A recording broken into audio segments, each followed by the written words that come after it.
With the release of the Cold Heat event, Stay Out players aren't very happy with it, as it turns out. And this isn't the only thing they're frustrated with.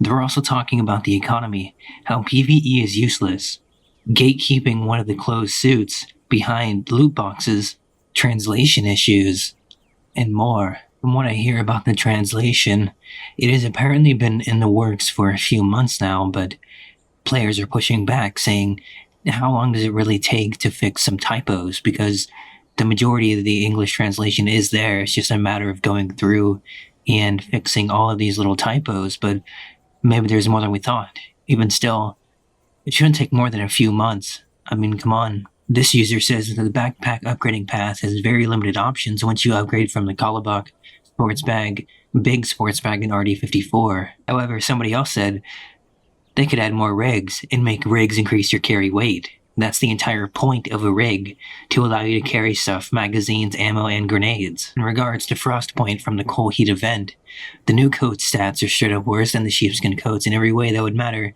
in the niche situation where you would wear it. The extra 2 gadget slots are of little consequence, as it will not be used for PvP, as it takes up the body armor slots when worn. Furthermore, the sheepskin coat protects your hip where the new coat does not, as this is seemingly the new key item from the ice event. Unfortunately, it's hard to justify participating, especially since the other rewards seem lacking too. This commenter says, the PvE aspect of the game is messy, and the entire clan/PvP is the main focus of the game. It does not help or motivate newer players to slog through the entire game on their own. That's right, not every player joins a clan or gets involved in some group action like that. Not every player wants to be involved with PvP, it makes sense. However, a lot of them do. As aforementioned in my older suggestion regarding technological advancement, innovations, and the likes, Stay Out completely lags behind in the Stalker universe. There is no zone-themed scientific suit, no newer models of artifact detectors, no anti-mutant melee-focused equipment, or armor made out of shells by the zone's technicians. At the same time, we're getting more technological advancements like teleport device, and so on.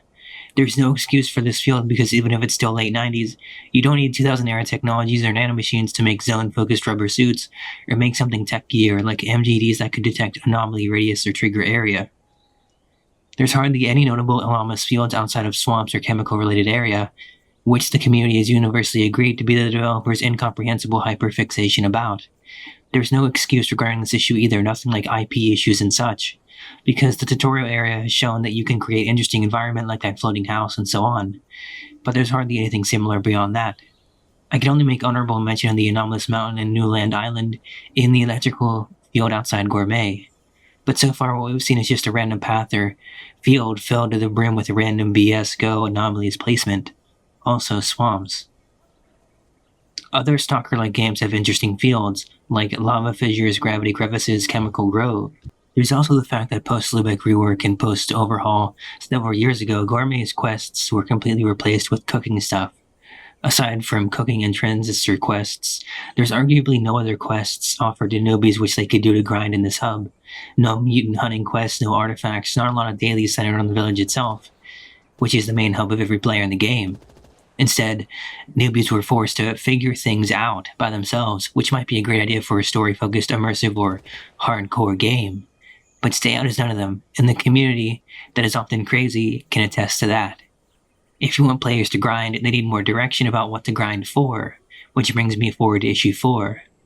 The removal of Verliok Blood Tube, AKS 74U Trade, removing Brooder Bones, and so on unironically killed in many ways for newer to mid-game players.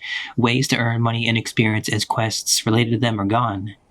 Hell, Black Tongues are practically useless now. They used to be relevant as quest items for scientists, but now, the tongue remains but no use for them. There's literally no reason to farm nor compete for blacks anymore. Even organs can only give you so much money, and their quests are either non-existent or irrelevant. Boar ears? Oh. The only quest accepting them is to repair reputation with distillery if you have negative 3000 rep. Boar hearts? Oh, only in Black Forest. Bear heart and liver? Same issue. Newland Island exploration shows that devs can make interesting PvE activities, but it's often the subject of random BS Go by devs themselves. They want to make exploration harder, so they even place those deadlier cold-themed anomalies right on top of the exploration hotspots, like catapults with 2 times their throw range and damage, deadlier crushers, and so on. Yes, right on top of objects that you need to interact with or stand on top of. That's like telling players you must talk with a certain NPC to do things, but this NPC is standing right in the center of a Man-Blender 9000 Exterminator anomaly. The fact that it makes no sense is completely irrelevant to the devs, because this has been a long-time issue ever since it was introduced. Newland also suffers from a questionable faction reputation issue. Winterhut and Spit Office are enemies for the sake of it, despite the fact that they work together through intermediaries, trading rarities and even delivering supply packages. However, someone in the comments says no server is 100% PvP focused.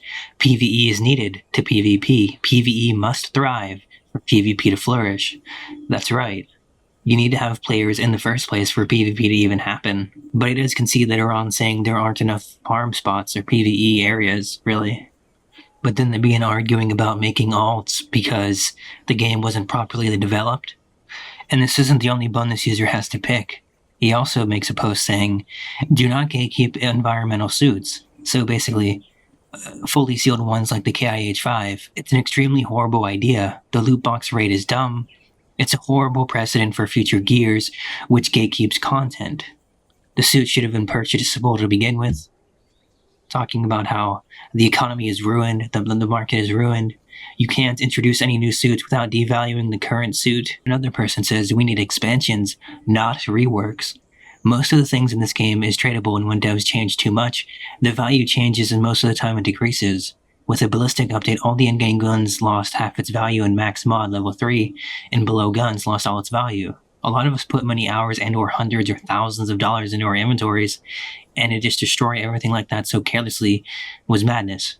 I believe I speak for a lot of us as per one of the main reasons we like this game over other MMOs, is that all the gear we acquire does not get power crept through new content, giving us a reason to come back whenever to this game, as we know our powerful weapons and character will always be there and not be ruined by new content like most other MMOs. I do hope the devs add more new content as everyone already enjoys the core components of the game, and not endlessly reworking things that are already working. For example, I hope they add more new anomalies, artifacts, areas, and methods to acquire them. That would be nice. Now, me personally, I feel like there's a lot to unpack here. There's a lot to go through because of the closed suits. For one, you can't do that. You can't just destabilize the economy because you want people to actually buy your item, okay? Why can't you have them be able to buy it and pay for it in-game with rubles as well, okay? Because that rewards the actual players playing the game, and for the ones who want to just skip that and just buy it them like outright, they should be able to do that, okay? It shouldn't just be one or the other. In regards to the expansion versus rework, I feel like that's a little bit hard to say because it depends on what you want to rework in the first place, but they've already done a lot of reworking. They've already did a few of the maps, okay? They've moved around the characters. They've done a lot with reworking, so I feel like if push came to shove, I would probably choose expansion as well.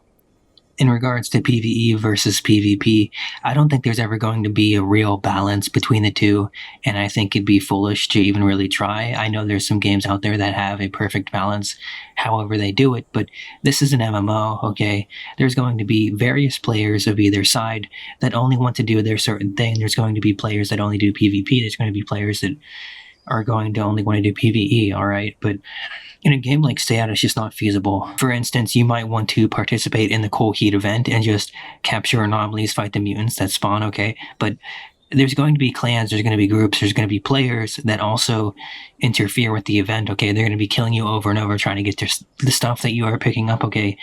You might run into each other and you might actually have an actual battle, or like an organic one. I feel like they're relatively integrated, however, I do agree that there should be a few more areas to go to while you're not fighting other players in order to get more parts, more money, okay, to farm on the off hours whenever it's not peak hours every day. Because there has to be things to do in the downtime, you know what I mean? I know we've got this event for the next month, but come on, they've changed a lot, and some of it is definitely not for the better, I'll say that.